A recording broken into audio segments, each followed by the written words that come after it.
Good evening, ladies and gentlemen, boys and girls, exceptional legends. Hope you've had an absolutely wonderful Wednesday. Today's Wednesday, that's right. Hope you've had a great day. And thanks for joining me on this webinar tonight. I'll get underway in about a minute or two. I want to thank you guys. A number of you have been on early. I've just been doing a few tests. I normally get on 5 minutes or so before the webinar, but I've just been doing a couple of tests, and a couple of my photos are a little bit big and they weren't loading, so apologies that I'm coming in here right on the death knock. So we'll get underway in just a moment. A lot of people like me, they got on just at 8 o'clock. Hope you've had a great day. Hi Debbie, hi Jane, hi Barb, Carrie, Deb, Ann, Dee, Jody, Louise, Roberta. Great to have you guys here. Going to be a wonderful night. Looking forward to sharing this Food Fiasco webinar, the first time it's ever been shared, first time I've ever actually presented it, so looking forward to doing it. If you are on social media, have a look at, if you're on social media, if you're on Facebook, I'd love to connect with you there at my Marcus Pearce public profile page. That's just facebook.com/Marcus D. Pearce. If you sent a worksheet off about an hour ago. Now, it's not essential that you have it for tonight, but it is good for some accountability for I suppose, for the end of the webinar. So if you have any, it just allows you to, I suppose, have a record of what you've gone through tonight, and it takes you through exactly what we'll be going through in the webinar tonight. So just as people are coming on, I'll get everything ready here. Now, I just thought I've got a poll here that I wouldn't mind. I'll put that in a little bit later. Now, for those of you that are joining me for the first time, this is generally, I used to always do webinars like this, what we call face to camera. But I was finding that I would waffle. I would go on and on and on. So I started to do what I always thought I would never do, and that is slides. Coming from a TV background where I was much of the opinion that a great host in TV was always someone that was more ad-lib, more au naturel, off the cuff. I didn't really like scripts, and I didn't really like having to feel that, things had to be said a certain way. However, in order to preserve or respect your time more than anything, I will go through slides tonight just to keep things on pace and to keep things going. And I always like to say on a webinar, you put your time into me, so I'll always stay back for as long as it takes to answer any questions that you have, and to answer, as I say, just to make sure that you feel that you're getting the most value out of the night. So we'll get underway. I'm just going to do one more thing, get a recording up and running, and then we will hit play. Alrighty, so let me come back here. All right, folks, let me get this up and running. I'll get the slides up. Have your pens poised. Let's rock and roll. Enable the chat box. That might help. There we are. Hi, Marcus. Good to be here. Good on you, Janet. Good on you, Deb. Couldn't see the chat box. So I was like, oh, we're a quiet bunch tonight, but we're not. We're not at all. All right, screen share. Let's get this up and running. Okay. Let's make sure you can see this. I'll make sure I can see mine. This is what I want to see. Great. Alrighty. Let's have a look, folks. The Food Fiasco, an official welcome. 5 secrets no one is telling you. This webinar was really born out of a desire I had to just run a webinar on food. I've been teaching so much general life skills lately that I just felt the need to get into something more specific. So what I'm going to go through tonight is really why no one wants you to know these 5 secrets. It's really important to recognize that no one does want you to know what we're about to share tonight. There's a stat that you definitely do not want to be a part of, but really, if we're looking at statistics, you are a 1 in 2 chance to be a part of, and I'll go into detail on that tonight. The relieving truth food companies don't want you to know about, clarity on what to eat and not what to eat, and what not to eat, and then also clarity on how to eat and how not to eat. And I'm also going to share my personal daily diet, which is not a secret. It's not something I've been hiding, but obviously you get so many questions on food. I thought it might be a good idea at the end of the slide tonight to share exactly what we eat on a daily basis in the Pearce household.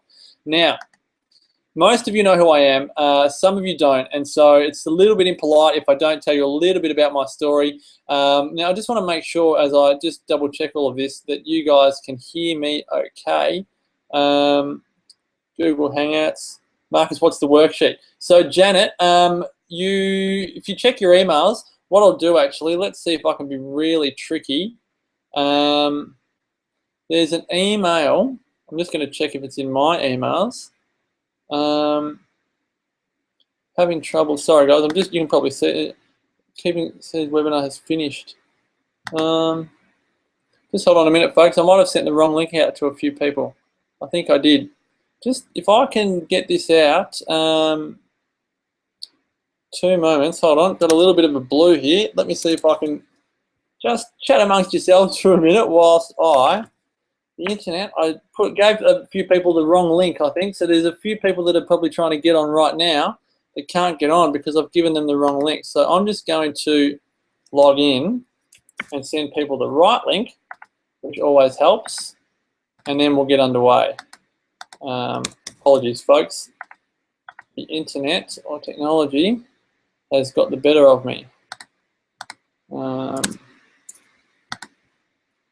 in there, Google Hangouts, links, webinar live link. Send this out to everyone there. Fiasco. Select all, send email.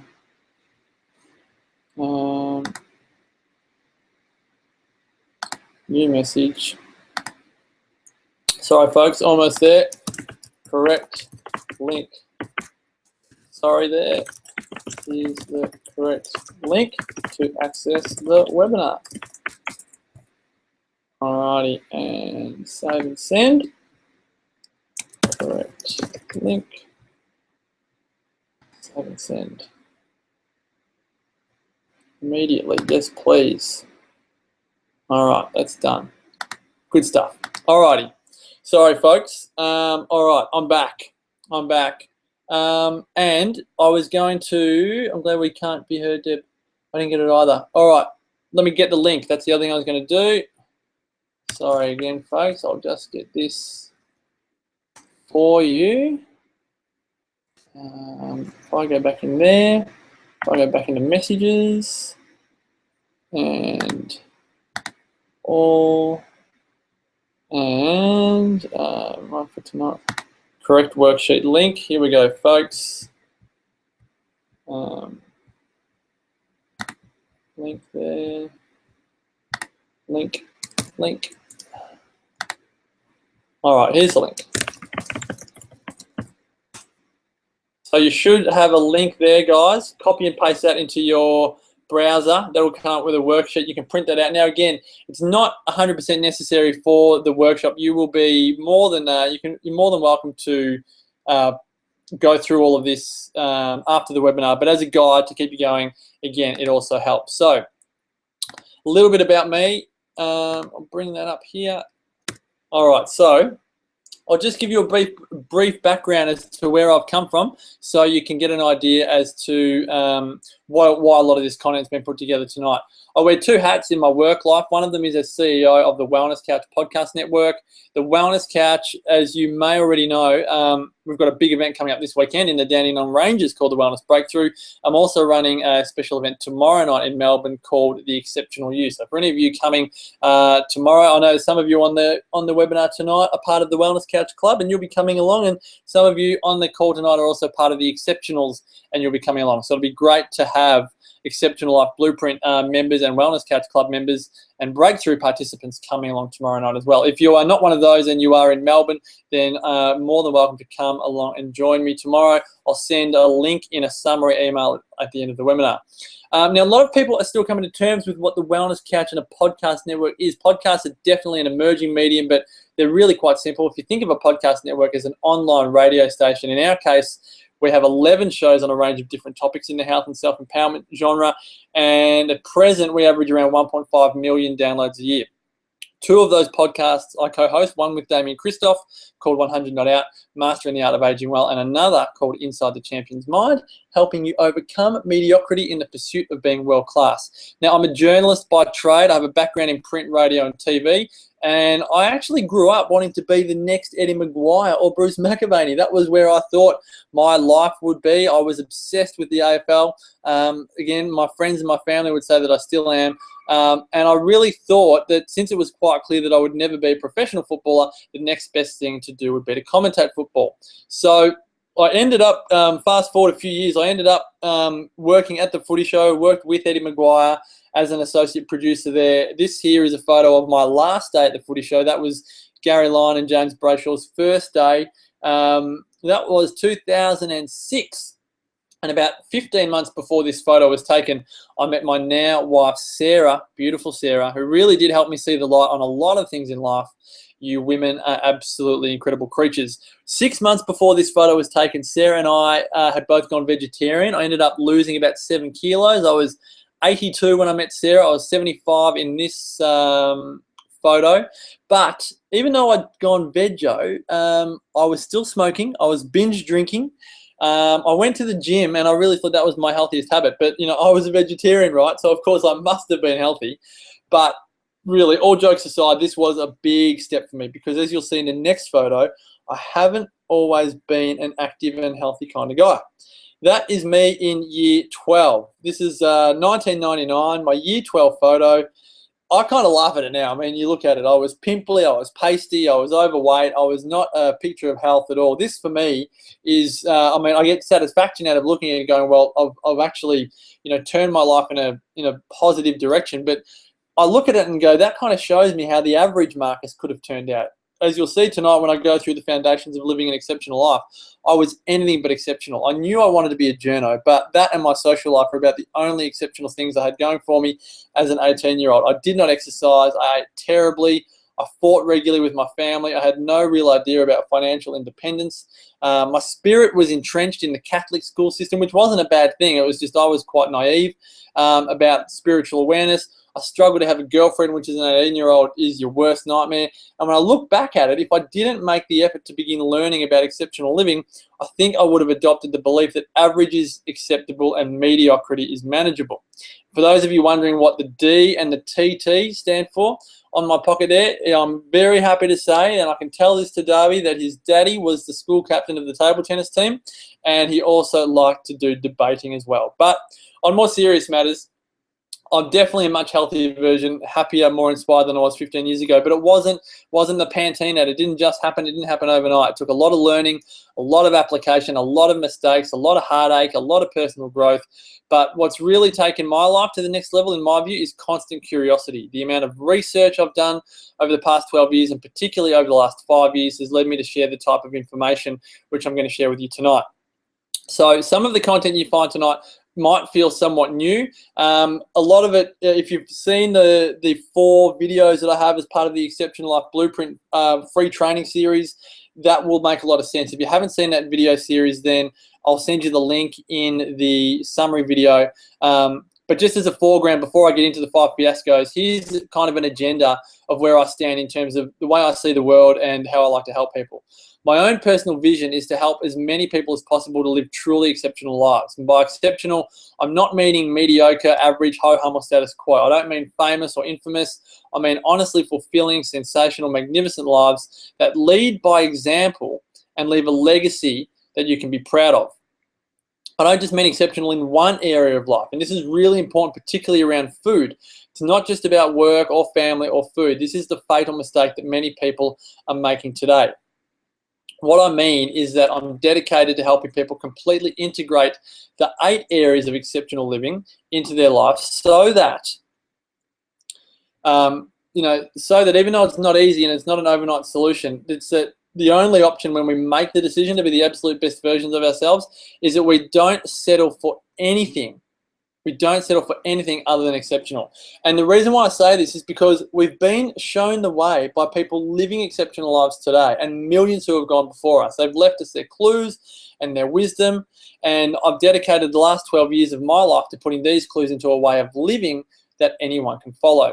If you've listened to any of the podcasts I do, particularly 100 Not Out, or if you've seen those videos, you know the type of people that I'm talking about. I do this through teaching an 8-step process called the Exceptional Life Blueprint. And let me see, I'm a little bit behind it. There you go. So that all makes sense. The slides are catching up. Now, some of you on this webinar are familiar with this work and some of you aren't. At the end of the presentation tonight, I'll be running through what the blueprint is all about, but I really want to get stuck into this food fiasco. Let's have a look. Let's get started. I'll just get my slides up so that you guys are okay. Got the link worksheet. Good work. Well done. Got the worksheet. Good. Yes, hear you fine. Great. That's all right. Wonderful. All right, we're all good. Cool. You can hear me okay. Fabulous stuff. Let's get into these fiascos, hey, folks. Let me just make my screen a little bit smaller. And let's see if I can make that a bit bigger. Oh, you can see me. I want to get this screen up. Sorry, folks. Just want to get this right for you. Where did that go? Oh, 2 minutes. Sorry, guys. Having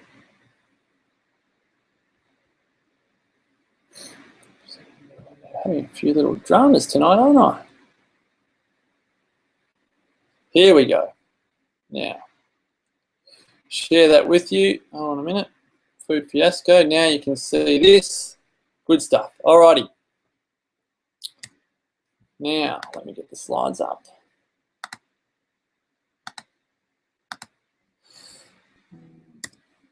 All right. Now, when I was thinking about putting this webinar together, I thought about, what can I really share about food that I haven't been sharing a lot of, that I haven't shared before, that's new and fresh. And I really started thinking about, well, what are the problems that we're facing at the moment when it comes to food? And I identified 5 major fiascos within society, within the mass media and the food industry, which can affect every single one of us and our families, and I want to share them tonight. The first fiasco number 1, it's a good word, fiasco. You'll hear it a lot out of my mouth tonight, but let's get this right out of the way. The first fiasco is the diet fiasco, without a doubt. Now, I'm going to be very clear here. Most people don't want you to have a healthy lifestyle. Diet companies thrive on poor health. Food manufacturers thrive on it. Chemical manufacturers thrive on it. Medicine thrives on it. Let's use a diet company as an example. They want you to start something all guns blazing. So what do? What do diet companies do? They advertise to your guilt or your desires, pain or pleasure, and their product says that it will help you get some results, and often does if you stick to it. You stay on the diet, you do the program, and you'll get the results. But then what happens? Challenge strikes and we fall over, and most people just give up. And what happens to most people then? They stay down, they beat themselves up over and over and over until they believe that story so much that it becomes a part of their identity. I'm a loser, I'm weak-spirited, I have no willpower, I'm not worth it, I'm just fat, it's the way I was born, I'm big-boned, and so on. And you know what? You have officially been hooked. You've been hooked and become a loyal, regular customer of many wonderful products. McDonald's, KFC, Hungry Jack's, and more, all born out of a deep subconscious message that you don't deserve great health. What these companies want you to think you deserve is great taste. And the secret ingredients in the secret recipe of great taste, particularly junk food taste, is big regrets. Lots of guilt, lots of anger, a feeling of helplessness, and so on. And if you're lucky, once the initial depression is done with, you'll be re-inspired, you'll give it another go. And this is what really takes courage. To get up when you've been knocked down takes guts, it takes determination. And again, a lot of diet and lifestyle companies absolutely love that. Let's take Michelle Bridges, for example. Wonderful Michelle. Now, again, I love Michelle because she's all about exercise, but this is one thing that I do not love, and I'll tell you why. Let's say, for example, you did Michelle's 12-week body transformation challenge, and you got 4 weeks in, and then you lost your mojo. 6 months later, you're back at it again, you're ready to go. You go to log in, but hold on a minute. What do you find? Your membership has expired. You bought the 12-week body transformation once, and now you go to do it for a second time, and you need to pay another $200 to do the program again. It feels like some sadistic way of penalizing you for giving up the first time, as if you needed any more pain. But that's how these companies survive. you know, and I'm being somewhat facetious here because Michelle Bridges has a $67 million empire, which again is built on this fiasco of keeping people up and down and up and down and stop and start and stop and start. This happens so often in the health industry when products or services penalize you for stopping and starting. Of course, that drives in a yo-yo approach. It's been set up that way, and we as the public are the ones that have to work through that. And this is why I'm saying we need to be aware of the fact that this is what companies want us to do. They want us to stop and start, to opt in and opt out, rather than make health a lifestyle choice. And obviously, as you know, what I'm all about is making your lifestyle or your what you do in your life something that you do for the rest of your life, not just you hop in and you hop out of, which is what a lot of these companies want. There are other programs out there that put an expiry on your transformation or your learning, which, as I said, I believe just adds to the belief that health is a fad, you know, that we lose weight just for a short-term approach and not a lifelong lifestyle choice. I'm not talking about learning programs like becoming a PT or a health professional. I do understand why there are expiries on their courses, but when it comes to personal growth of any kind, whether it's exercise or diet, even finances and life skills, to put an expiry on your learning creates a deep sense of fear and insecurity, which I don't believe is healthy at all. In my view, if we are going to fad a company, if we're going to hop in and out of purchasing, do it with great companies like a farmer's market with small businesses.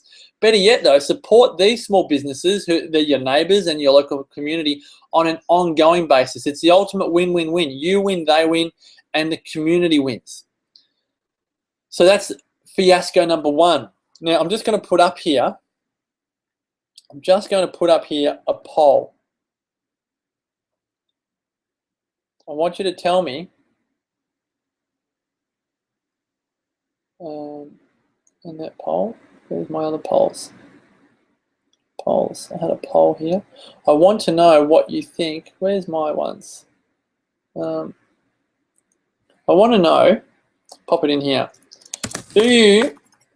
Are you confused by the diet message? You know, what diet do you go on? What diet is the best diet? Because a lot of people are confused about exactly what diet to go on. And this is where people are like, you know, no wonder it's a fiasco. It just goes on and on and on. So let me know, are you confused? The second fiasco, and this is something that's been very new for me in just putting it into words. There's this increasing intensity on food thanks to traditional media and social media that we've unfortunately created this second fiasco, and I call it the obsession fiasco. We now, if you look even deeper into it, we actually now have a label, a word, a disorder for it, and that label is orthorexia nervosa. Orthorexia nervosa. You may have seen this, you may not. If you are a fan of Nat Kringoudis, who's a great TCM, she's a hormone expert, women's health expert, she's spoken about it. I'll send you the link to her article about it in the follow-up email. Spa chef Sam Gowing has talked about it. Many people are beginning to identify it. It's becoming more and more of an issue as people are becoming so anxious around what they would call unhealthy foods. Now, Wikipedia, a good old Professor Wikipedia, defines orthorexia nervosa as an extreme or excessive preoccupation with avoiding foods perceived to be unhealthy. Now, stop for a minute and think. I bet you $50 you know at least one person who would fit into this identity. It may have even been yourself, either in the past or in the present. I know I was definitely guilty of this in my vegan and non-drinking days, which lasted for about 5 or 6 years. My view is that this orthorexia nervosa is almost a rite of passage for many people these days. We've become evangelical about our food choices, telling everyone what they should be eating and how to eat it, but we're even harder on ourselves, to the point where food is no longer fun.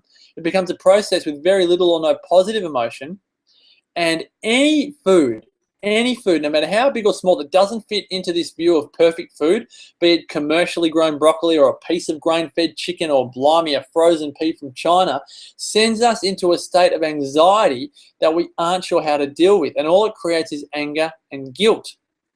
The major concern that I have with this is what impact it has on our relationships, specifically our intimate relationships and those with our family and friends. I know people, some of them clients of mine, some of them friends, who no longer socialize because of their views on food. It's just too hard, in their opinion, to eat with others. So they eat by themselves, or if they do socialise, they definitely don't eat, and they aren't prepared to risk dehydration and they're prepared to risk dehydration rather than the non-filtered tap water on offer.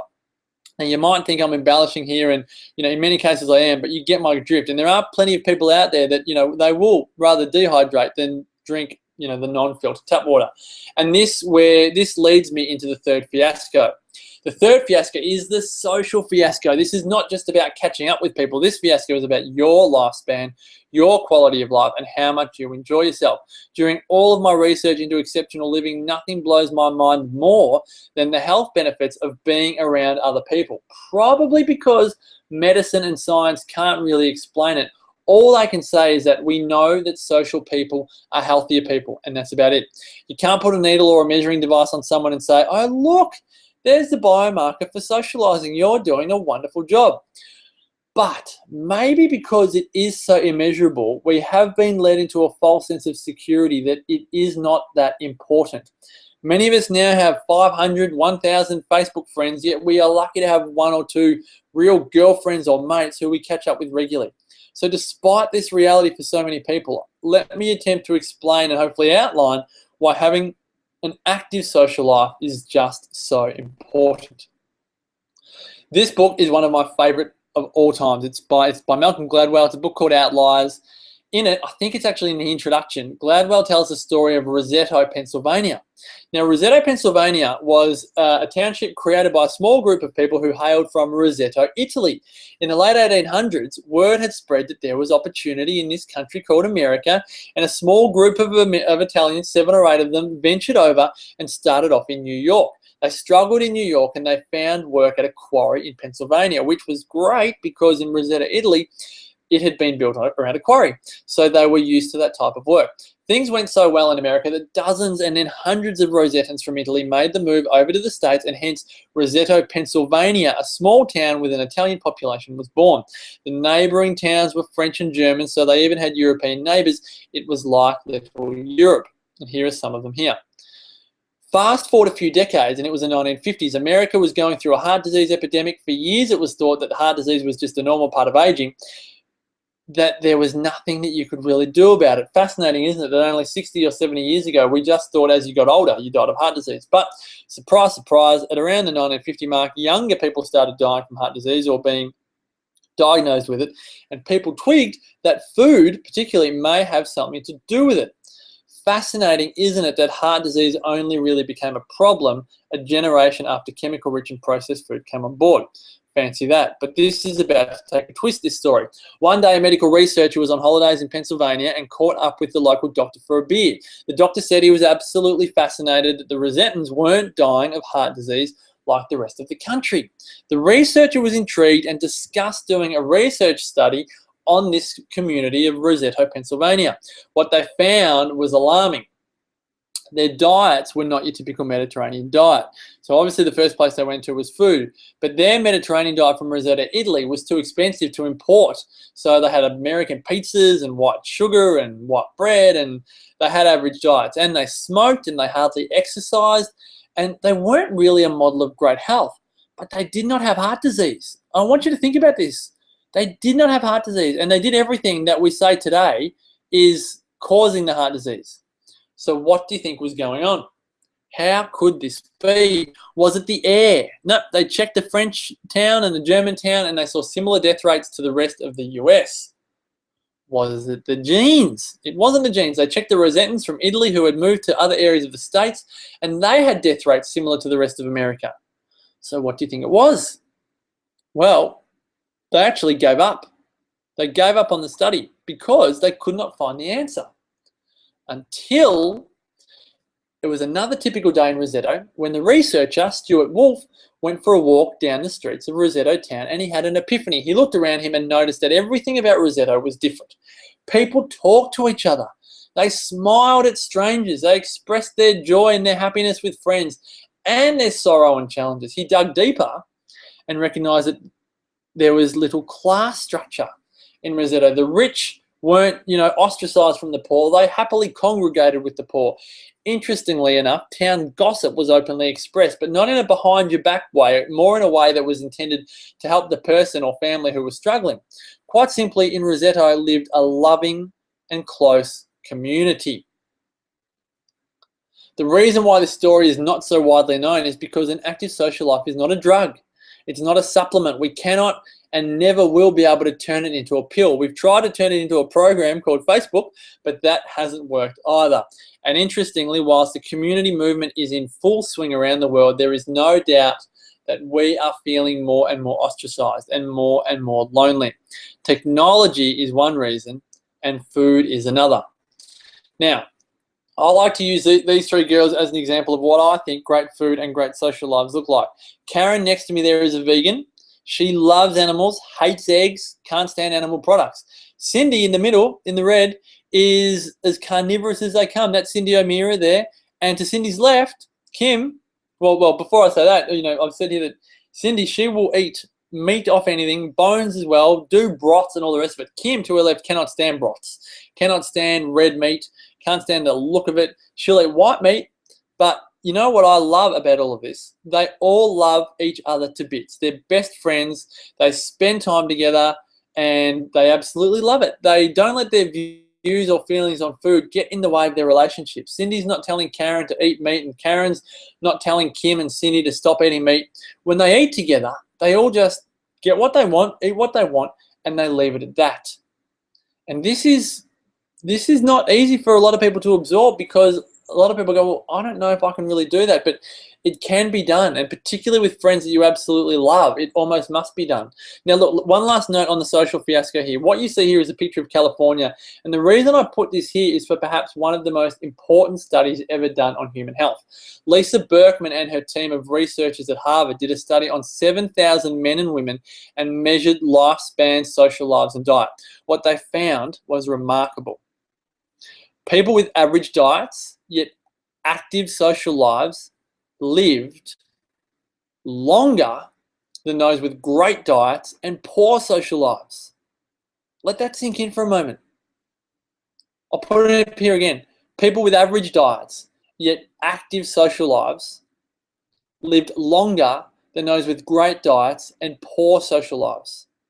This is why we say, if I eat my paleo or primal or vegan or Mediterranean diet all by myself because no one understands me and they all eat poorly, then I'm doing my body and my life a disservice by avoiding social contact with others.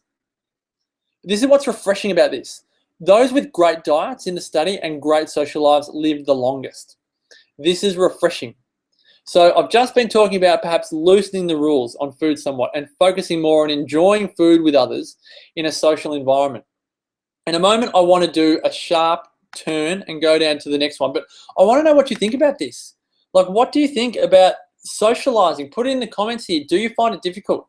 I'll put it in a poll as well. Let's see if I can end that poll and see the results. End the poll, make the results public. Do I get to see the... Oh no, whoops. I didn't actually get to see the results. Hold on a minute. 75% are confused by the diet message, 25% are not. And this is the thing. A lot of us are. So, and we've been told to. We've been marketed to make sure that we are confused by the message. Let me put up another poll. Do you find it difficult to socialize because of the food choices? Because of the food choices of you or others. So other people's food or your choice, you find difficult. Let me put that in there, start that poll. Alrighty. Let me know what you think about socializing and how difficult you find it. Because again, not easy, but so important to really wrap our heads around the importance of an active social life. All right, let's do this. Great. Now, this fourth fiasco. Here we go.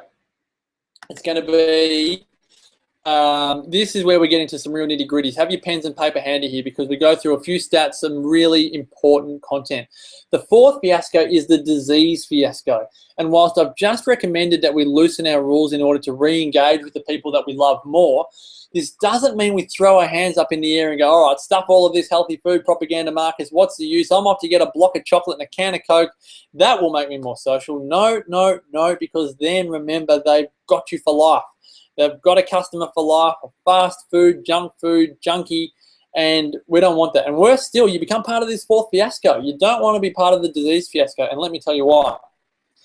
Here are the stats I've been sharing on the global obesity and overweight epidemic. By the year 2030, there will be 2 billion overweight and 1 billion obese people. But this slide, sadly, is now old. Up until tonight, I've been quoting these figures to show people just how bad the obesity and overweight epidemic is on this planet. But the updated figures, which I'm about to share with you, have only just been released in January by the World Health Organization, and they take bad to a whole new level.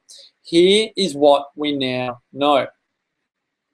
In 2014, there were 1.9 billion overweight people and 600 million obese people. Before then, the public figures were based on 2008 numbers, which were 1 billion overweight and 500 million obese. Now, stay with me here. I know I'm pushing out a lot of numbers. If you watched the video before this webinar, you would have seen me talking about those numbers.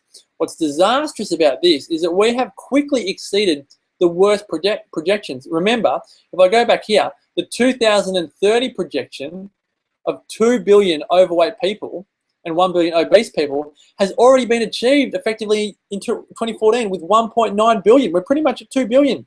So let me be clear. The world is moving around you at a rapid rate. People are getting fatter and fatter, faster and faster, and there is no sign of it stopping. So the question is, what are you going to do about it? You're in one of three camps here, and let me be very clear. This applies to you even if you are not overweight or obese right now. And let me show you why. In order to truly understand what I'm getting at here, you need to know your body mass index, or BMI. This is very simple to calculate, okay? In order to calculate your BMI, you'll need your calculator or your smartphone. Please get it right now. I really want you to get this so you know exactly why this information that I'm sharing is so important. Because it's not just about obesity or overweight or weight issues in general. It's about disease, it's about quality of life, it's about your children, it's about the way we raise our families and the way we live our lives. So, how do we calculate our BMI? Firstly, get your height in meters and centimeters and square it. So in my case, this is my example on the screen here, 1.77, I'm 1.77 meters tall. 1.77 times 1.77. Write that number down, and then get your weight and divide it by your height answer. So in my case, I'm 73 kilos. So I get 1.77 times 1.77, I come up with 3.14. Write that number down. Then you get your weight, which in my case is 73, divided by 3.14, and you'll get your BMI. In my case, my BMI is 23.24. So what did you score? If you're between 18.5 and 24.99, you are in the normal range. If you're over 25, then you're overweight. If you're over 30, you're obese. Now, I don't want you to make any judgments on yourself or others right now. I just want you to get some clarity. That's the most important thing. If you are even bigger on accountability, I want you to put down your BMI in the comments box. If you feel like you can do it, I want you to put your BMI in the comments box. If you don't, it's totally cool, but I just want you to get a sense here of what your accountability to yourself is when I go through why this is so important. Let me tell you why. This is what no one else seems to be talking about. Let's start off with cancer. The World Health Organization have recognized that 40% of cancers are a direct result of obesity. What we definitely know is that excess weight causes cancer of the esophagus, the pancreas, the colon, the rectum, the breast, the endometrium, the kidney, the thyroid, the gallbladder. 40% of cancer directly related, caused by obesity. That's massive. Absolutely massive. I can see these BMIs coming through here. Fabulous. Yes, the maths is hurting people's brain. I get that too. What about diabetes? So Karen, 18.5, you said you thought you were underweight. Well, you're right on the edge. So under 18.5 is underweight. But there are a few different factors that can go into it depending on particularly, this is not one for athletes to do. This is just general everyday people like you and I. Now, some people are saying they need to slide up again. So right now, if you're on a Mac, press Shift Control 3 to get a screenshot of what you see on the screen right now. If you're on a PC, hit your print screen button and you will have the formula there. And then you can keep that and do that in your own time whilst you're doing it. Alrighty. Now, diabetes, 44%. 44%. All right, so World Health Organization have published that 44% of diabetes cases are a direct result of excess weight. That's almost 1 in 2. As I said, that's the group you don't want to be in. If you are obese, you don't want to obviously be in that group, okay? But even if you're overweight or not in that area, you don't want to be in that group. You can see here that there's a link. If that wasn't bad enough, and this is where I begin to link all of this, have a look at this. This is one of those studies that blew my mind. And if you watch the video that I recommended in the email, you'll know where I'm about to head here. This is a 21-year study done in Finland. Look at this young man. If you're not obese, you might be going, well, I don't know, if this is really important, but this is important. A 21-year study found that people who were obese in middle age were twice as likely to develop dementia when they got old as those who were of normal weight. For those who also had high cholesterol and high blood pressure in middle age, the risk of dementia was 6 times higher. 6 times higher. Now, again, if you're not obese, you might be going, Marcus, I'm not obese. This doesn't apply to me. But, perhaps. But maybe you're overweight. Or you might be closer to 25 than you'd like to be. Or you might have kids. Look, 42 million children under 5 are overweight or obese. You might have sisters or brothers with kids. You might have spouses who are overweight or obese. You might have brothers, sisters, friends, people in your community. Regardless of where you're at right now, this information is vital for everyone. But again, sadly, we have 42 million kids under 5 who are overweight or obese. And this alarms me. I mean, I look at my daughter, Maya, who's 5, and she seems so little still. I think she's still a baby. She'd hate me saying that she's a baby. But I think these stats are for people younger than Maya. And we've effectively got 2 countries of Australia filled with fat little kids. And there's no one else to blame except the people who are buying the food for the kids and creating a lifestyle that does not encourage activity. So let's just be clear here. These chronic diseases and conditions, which I call the ABCDs of aging, are all linked. They are not separate from each other as modern medicine would have us believe and as the media would have us believe. High blood pressure and high cholesterol, which you cannot feel. You cannot feel. They are very intelligent warning signals to the body about a bigger game at play here. They are massive biomarkers for brain disease, for dementia. In the case of dementia, we now know that it takes between 20 and 50 years for dementia to develop in the brain. How's that for slow going? Slow degeneration day by day of exercise not done, of junk food consumed, of poor social interactions, day by day, tick, tick, tick.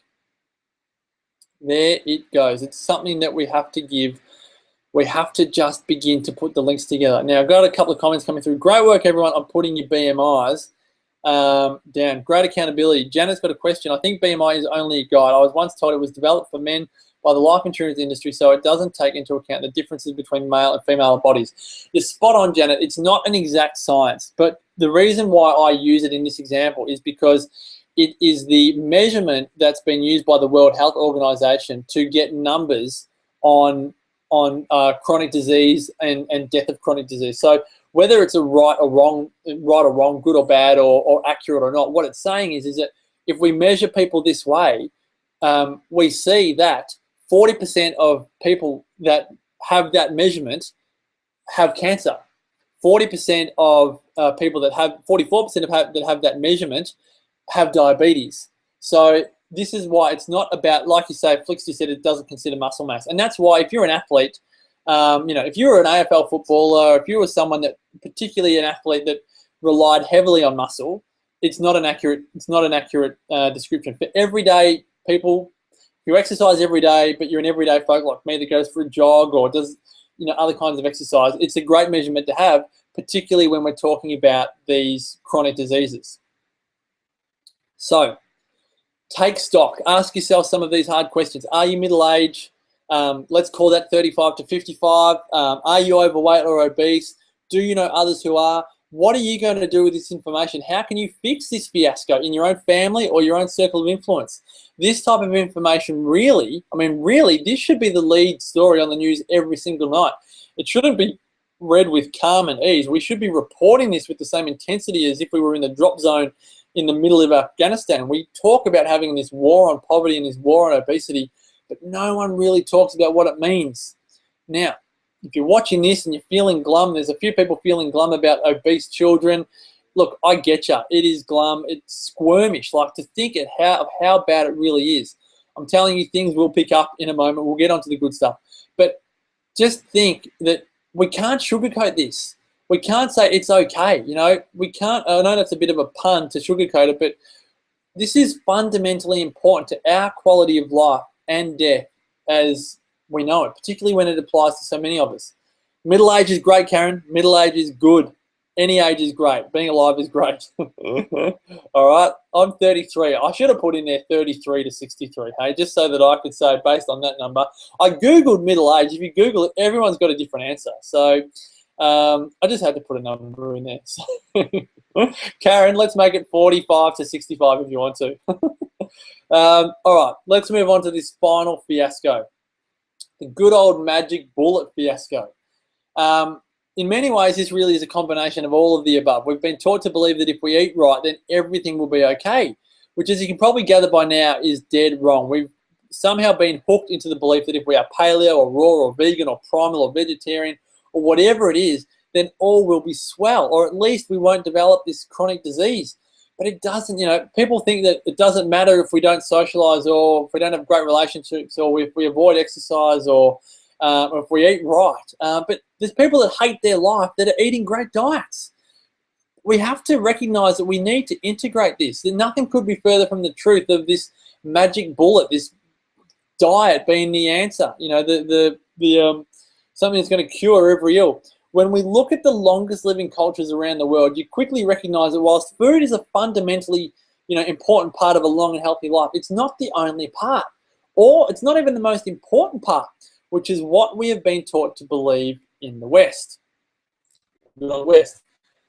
Exceptional human beings strike a balance between 8 areas of life that are common to us all. And I don't say balance to be flippant and go, balance everything equally, but they honor all 8 areas of life. We don't all follow them in the same way, but there is a pattern. And when you know this pattern, and if you've seen this blueprint before, you know where I'm going with this. This is the first, if this is the first or second time you're hearing with this, please, as I say, pay very close attention. But let me give a brief summary of what this 8 steps is all about. And I want you to kind of get an idea of where you feel you sit with all of this. But an exceptional life, first of all, starts off with knowing what it is that you love to do, and then going out in life and doing what it is that you love. This is your life purpose. It may be being a mum, it may be a gardener, it may be a jockey, a secretary, a cleaner, an accountant, a school teacher, a musician. It doesn't matter. The only prerequisite is that it brings you joy. In the old days, really old days, there were really only 2 life purposes for human beings. There was typically a man, to be sexist, was to hunt and gather, and for a woman it was to be nest protectors, which entailed raising the family.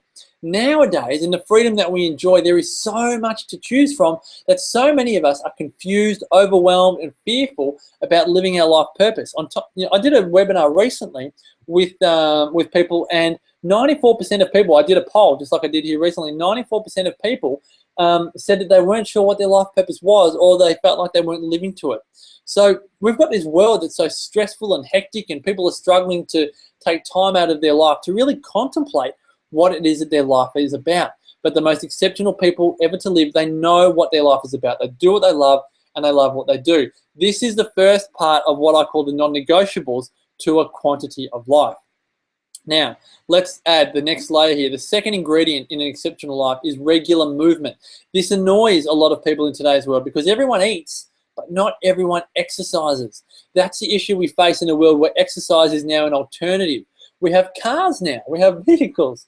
If you look at the longevity cultures, take Ikaria on the Greek islands as an example, where it's hilly and mountainous. If they want to catch up with friends, they have to walk. If they want to eat, they have to walk to the shops. They don't have Coles online and special home delivery. Movement is just a way of life for them. And surprise, surprise, they don't die from dementia and cancer and heart disease in the same way that we do. So that's the second element. The third element, and this is the final element of the non-negotiables of a great long life, is an active social life. And I've gone into enough detail on that tonight, so I'm sure you know why that's there. These are the three ingredients, life, purpose, exercise, and social life, that are common amongst exceptional people from any culture, any country, any era or generation in the history of time. That's why they are non-negotiables if you're going to live a great life. Now let's have a look at this poll here and see what everyone said. 61% find it difficult to socialise because of the food choices of you or others, and 39% said no. So again, pretty clear indication that in today's modern world, it's not easy, but oh so important. And this is what does come up with clients of the Exceptional Life Blueprint, is socialising has almost become an optional extra, not a non-negotiable. And we have to go back into that part of our life where we recognise that it is a non-negotiable. Now, after these non-negotiables, which relate directly to length of life, we move into quality of life. How much freedom and flexibility you get to enjoy are dependent on these factors. Whether you're going to live to 80, 90, 100 and beyond, you want to do it well. You don't want to be sick and dependent on others. And this is where your nutrition plays a major part in being the exception to the rule. And that's for human beings of any age. Just think about those obesity figures I shared earlier with children. In order to create a quality of life that we deserve, we must honor our body and put great fuel in the tank. At the same time, we don't want to become orthorexic and obsessive to the point of causing mental and social stress. So this is, again, that quality accelerator that we want to honor. The fifth element of the Exceptional Life Blueprint is family. Not everyone has a Brady Bunch family life. In fact, most people don't. If you're like me, you have a super blended family life with divorces and second marriages and steps and in-laws and outlaws, which is just a joke, and so on. There's no doubt that family is fraught with clashes because we're all so different. And that's where the opportunity for growth comes in. Family is our greatest teacher because they test us. Family tests us more than any other part of our life. Most people settle for average relationships within their family, either with their spouse or their parents or their children. If your relationship is fine, then it's average. And I mean fine in quotation marks. When everything's fine, fine's a bit of a word for me that doesn't necessarily tell me that it's fabulous. If it's fine and it's average, your relationships with your family want to be great. They want to be fantastic. And if they aren't, and you know that a family unit will never heal, then being at peace with that rather than carrying around emotional baggage and resentment for life is essential. As a client of mine said recently, it was Audra, who I think I've seen on the webinar tonight. Audra, this is from you, and I remember this, Audra, because it really did stick with me. Life becomes easier when you learn to accept an apology you never got or will never get, I might add in there. Life becomes easier when you learn to accept an apology you never got or will never get. Think about that, particularly when it comes to family. Now, the sixth installment of an exceptional life comes born out of the fact that most people go to school and they, as soon as they are out, they stop learning. But learning is the key. Exceptional people don't stop learning once school's done. Exceptionals are thirsty for knowledge. They want to grow and expand. It might be learning about nutrition or improving your relationships. It might be learning how to meditate, play an instrument, or learn a language. Not only is this great for the brain, but it's even better for the soul. The soul loves to grow and evolve throughout life. And at the top of the blueprint is wealth or financial independence. In Australia, we spend $114 for every $100 that we earn. Our credit card bill in Australia, when we add it all together, is $49 billion. A national average for each of the 15.6 million credit cards in this country is over $3,000. That's average.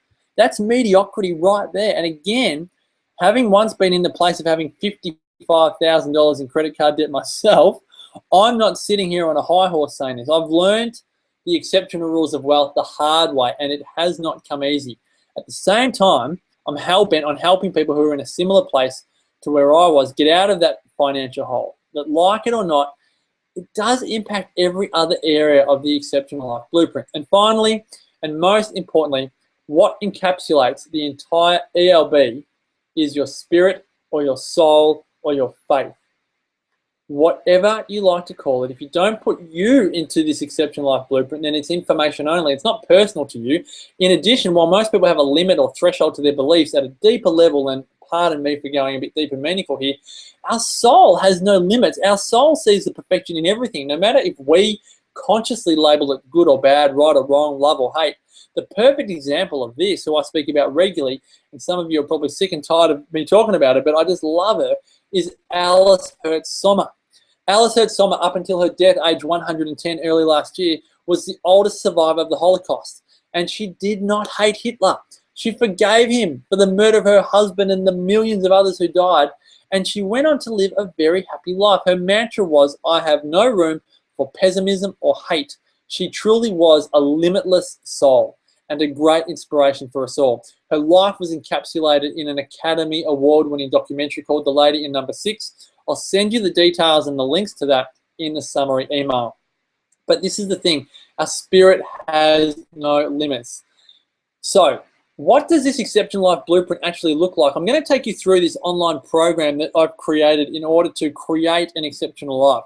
This Exceptional Life Blueprint is an online program which you get to have forever. Like I said earlier, I cannot stand expiries on learning programs or transformation programs. This isn't one of those programs where you sign up and it expires after a certain amount of time. It's yours to keep, to pass on to your children for generations to come. I want the principles of exceptional living to be available and shared forever. My vision for the Exceptional Life Blueprint is that whole families begin to understand the principles of exceptional living and that they apply them in their own lives. This program was designed to be a 13-week program or a 90-day program. However, you can do it in any time frame that suits you. You can consume it in 90 hours, 90 days, 90 weeks, 90 months, whatever suits you best. So let me take you on a tour of this program. It's a module each week that contains one training video, which you can also download to an MP3, so you can listen and complete the program anywhere, anytime. Each video normally lasts for anywhere between 30 minutes and 1 hour and is designed to help you make the shift from mediocre to magnificent, or if you're already exceptional in that area, because most of you on the call tonight would be exceptional in somewhere between 3 and 6, maybe even 7 areas of your life. If you do the course and you recognize where you are, you'll get to realize how exceptional you are already. But it's that growth factor that we want. We want to be able to integrate all 8 areas into our life to make us live truly exceptional lives. So this is designed to help you take that next level. With every module, you receive a worksheet to help you complete the program, and then a fact sheet to further explain any content that's been delivered. On top of that, you receive recommended reading, recommended podcasts, and recommended YouTube videos. The resources are beautifully laid out for you so you can explore the sections that you really want to learn about more vigorously. And again, I won't lie, this is my life's work. I've put my heart and soul into it, which means that I think it's very thorough and it's very organized and very succinct. There are 3 feature interviews with experts in there. Bali bomb survivor and mindset master Karen Smith talks about life purpose. Karen paid me the biggest compliment I think I've ever received as a journalist by telling me it's the best interview she's been involved with. And this is coming from a woman who's been featured on 60 Minutes. So that was a real oh shucks kind of moment. But Changing Habits founder and nutritionist Cindy O'Meara goes deep into nutrition, but she's really good at integrating the Exceptional Life Blueprint. Cindy, for me, is a modern day living legend who is excelling in all 8 areas of life. And then world record holder and founder of 28, the gorgeous Kim Morrison, is interviewed as well. These girls do a 1-hour podcast every week, and they can talk. But I really wanted to talk to them about topics that, again, in my view, aren't being talked about much at all. So that there is the online program in a nutshell. In addition, you receive an accountability email for each module, and what's proving to be one of my favorites is our secret Facebook group. We've got a great tribe on there of people eager to help others live exceptional lives. We have a number of exceptionals on this webinar tonight. So if you're on and you're happy to share your experiences of the blueprint to date, don't hesitate to tell others on the webinar how you're finding it in the comments box. If right now, as I'm talking, you're thinking about joining the program, please feel free to add any questions in the comments, and either myself or another exceptional who's on the webinar will answer them for you. The major purpose of this blueprint is to provide you with 3 essential outcomes. 1, you will enjoy the clarity on each area of your life, that your life's purpose, your movement, your social life, your nutrition, your family, your learning, your financial independence, and your spirit. No more confusion or overwhelm, which are the enemies of progress and are quite mentally and spiritually paralyzing. You'll also gain the confidence that you are living an exceptional life and therefore on the path to a long and dignified life. And then that confidence that if you are the rule in an area of your life, that you then have the tools in the peer group, your own peer group or via the exceptionals, to help you turn it around. And third, as I've just mentioned, is that you get the results. If you look at your area of life right now, particularly let's say your nutrition and your social life, which we've spoken about at length tonight, if you don't have the clarity or the confidence that you can and will achieve the result that you are after, then the blueprint could be just what you need. Before I go into the bonuses, let me just give a big shout out to some of those people that have already enrolled in the program and are doing wonderful things. This one comes from Michelle. I've always been pretty savvy with money and I've made some good investments. However, your module on money and your recommendation of Tony Robbins' book has made me reevaluate things, put a budget together, start further researching investments. I have also started doing a huge amount of reading around nutrition, wellness, etc., and I am loving it. The blueprint has inspired me to find my life purpose, and I feel the universe is pointing me in a direction which I am passionate about. That's from Michelle. This one's from Nicole. The Exceptional Life Blueprint is unlike anything I've done before. It's new and relevant to so many aspects of my life. Marcus is well researched, really comes up with the goods to challenge your thoughts and the way you live your life. Support from other exceptionals is a valuable bonus. I like that you can work through the program at your own pace, but that doesn't mean your interest wanes. It's all good stuff and you just want more. That's from Nicole. This one's from Audra, who's on the webinar tonight. I'm quite sure. I'm absolutely loving the ELB. The caliber of content contained in the program is truly phenomenal. The training is informative and engaging, and I love that I can download parts of the program onto my iPhone and head out for a walk whilst learning how to live a truly exceptional life. Thank you, Marcus, for designing such a unique program. I've become an ELB addict. Thank you, Audrey, you dead set legend.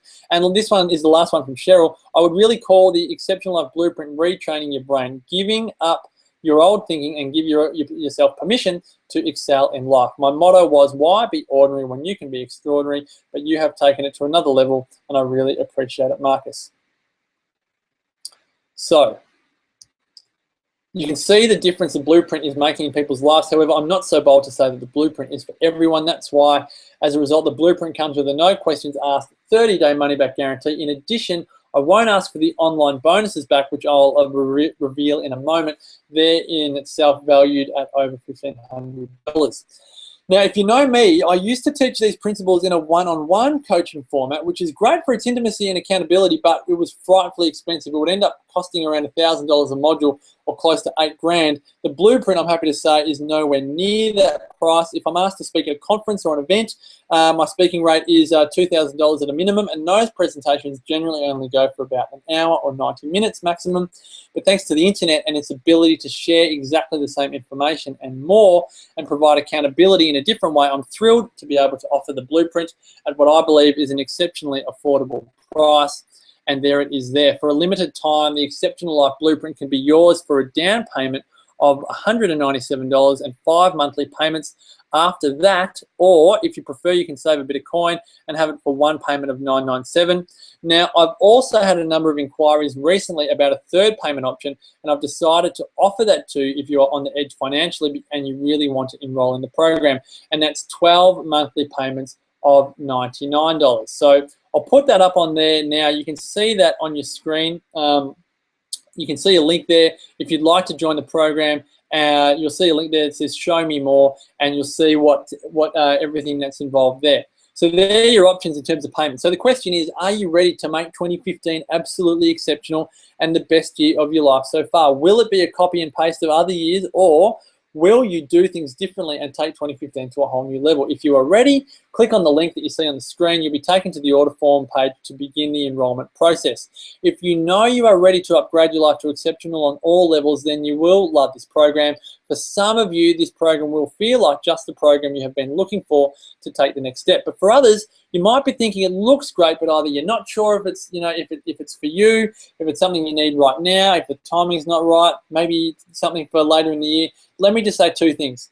First of all, you'll know right now if it's for you or not. With all the content that you've been through tonight, if it sings to you, you'll know.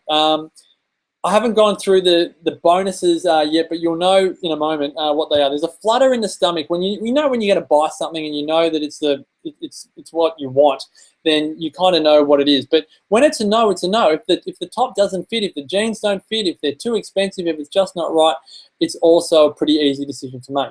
But if you're thinking that it's not the right time, and timing is the issue, let me just say one thing, and this is something Sarah and I often remind ourselves in the whirlwind of having young children. There is never a good or a bad time, a right or a wrong time. I had a client the other day say, Marcus, you hit me between the eyes when you said that there's never a good or a bad time, because all there is now. We get to choose what we do with our now. We have the gift of writing the script of our life. We're the script writer of our life, the director, the lead actor in our life. This is not the time to go fluffing around as an extra or a bit part player in your own life. This is the time to play full out, to live your inspiration, to move your body, connect with your community, to nourish yourself and your life, to enjoy your family, to learn till it hurts, to create that financial independence and absolutely love your life and the world around you.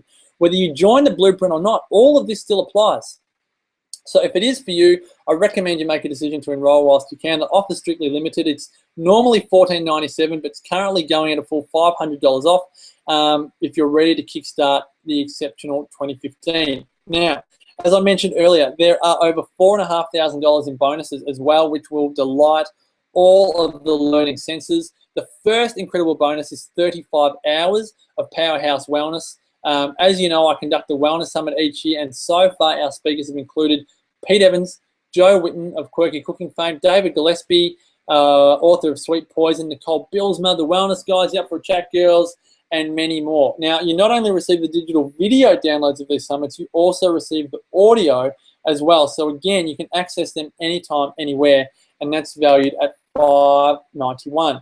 The second bonus, when you enroll in the ELB, is the digital download of my 100 Not Out 6-day audio program valued at $197. It's a recording of a 6-week program I conducted looking at how the most magnificent people ever to live ate, moved, thought, and conducted their lives. It also comes with a video playlist a mile long to truly empower and inspire you to live a truly exceptional life. Now let's kick in to the third bonus here, and that is these 2 online programs. 30 Days to Wellness by Dr. Lawrence Tam, 28-Day Lose Weight with Forage by Dr. Damien Christoph.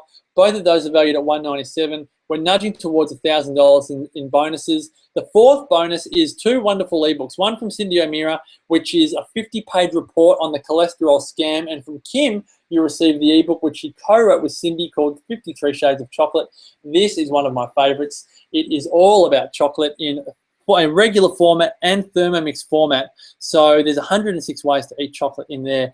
That is valued at $19. Bonus 5, which is I'm about to reveal in a moment, is an extra module of the blueprint dedicated to exceptional productivity. I get into the nitty-gritties of how I actually go about planning my days and my weeks and my months and my year. Some may call this productivity. I call it turning your dreams into reality and creating an exceptional life one day at a time.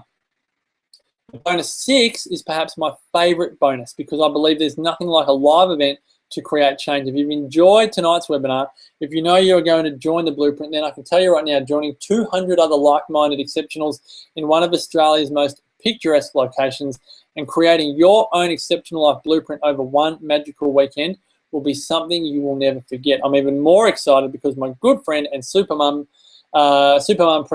Joe Witten will be a special guest speaker at the event. Here's the beautiful Jo. Jo is an international phenomenon in the family, health, and Thermomix world. She's a great example of what exceptional living is all about. She's an amazing mum to 4 children who she homeschools. She's dedicated to spreading the wellness message around the world through her social media, her blog, her podcast. She's an active member in her far north Queensland community. And the question Jo gets asked the most is, how do you fit it all in?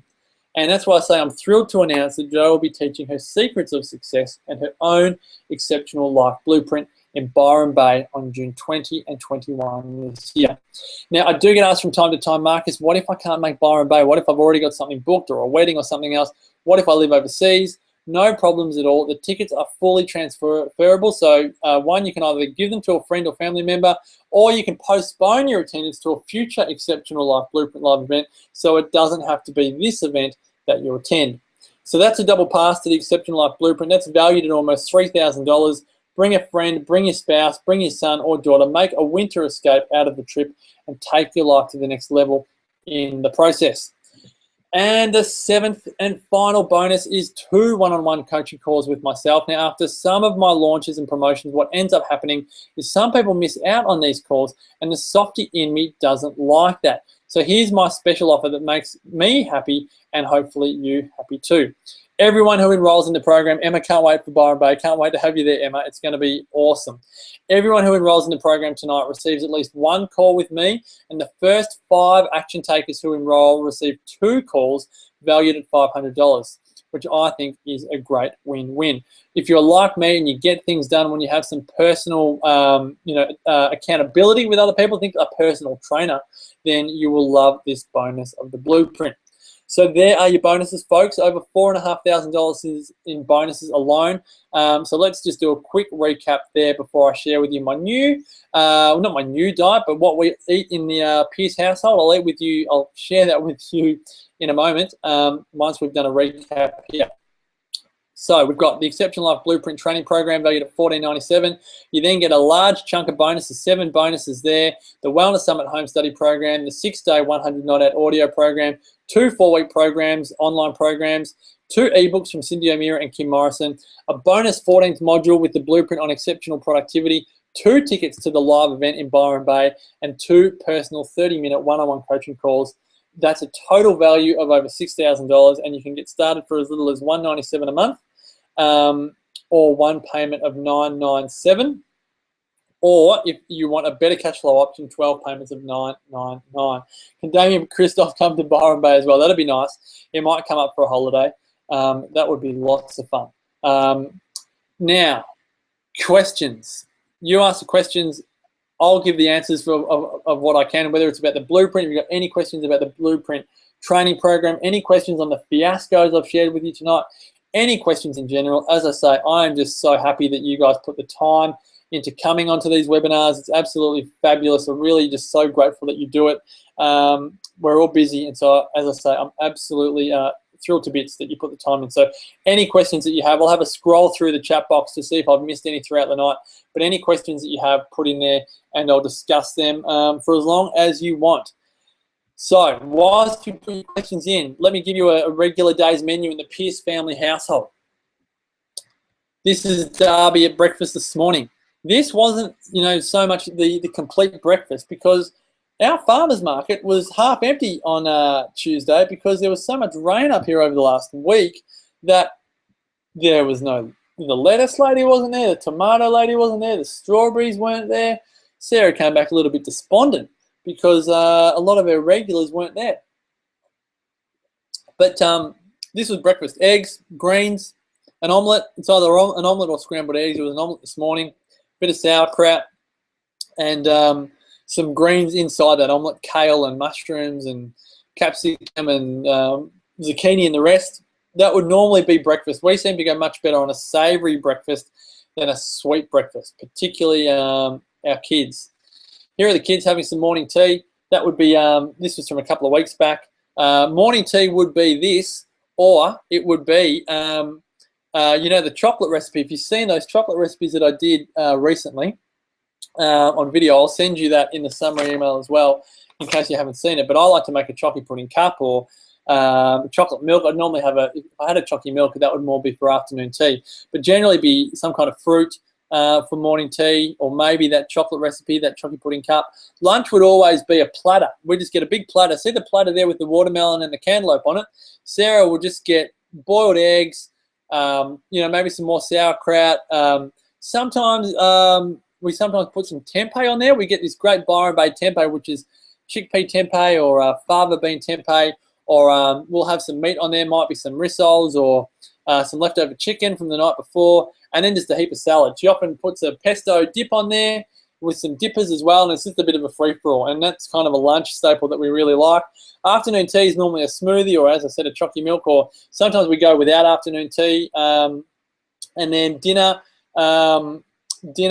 would generally be a protein. It's often chicken or fish in our household, or red meat. We might have beef, or Sarah's starting to get into the slow cooker as well, so a bit of a slow cooked, what did we have the other night? Slow cooked lamb. And we love like sweet potato and eggplant chips. That seems to be a big staple at dinner with a salad. We're pretty, you might call it pretty basic with dinner. Maybe with 2 young kids, it's so easy to do, predictable meals that don't take that long. But dinner, I think if the kids were probably older and less, I suppose, maintenance, for want of a better term, Sarah would spend more time, on meals that I know she really wants to make, but it's just difficult to make when she's got kids to attend to as well. So, and then generally, Sarah and I would have some couch time once the kids are down, have a bit of a catch up on the day and spend some quality time together, and have a little sweetie. Might just be a piece of chocolate, piece of Loving Earth, chamomile tea, or Sarah loves coconut milk or coconut cream, so she might put, blueberries and coconut cream with some chopped up banana or some chopped up nuts, or, those white, cacao buttons. So not Cindy's wafers, which are obviously chocolatey, but just the cacao butter itself.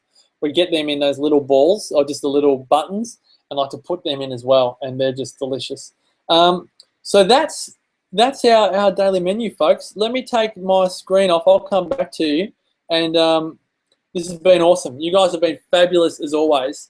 Really thank you guys so much for sticking out. Apologies for the technical difficulties at the beginning and sent out the wrong link. So if you were part of that email that got the wrong link, apologies. I think I've just been thinking, I think I'll do this again in a couple of weeks once the Wellness Breakthrough is done, once my event in Melbourne is done. If you're in Melbourne and you're free tomorrow night, by all means come along. That's 7 o'clock tomorrow.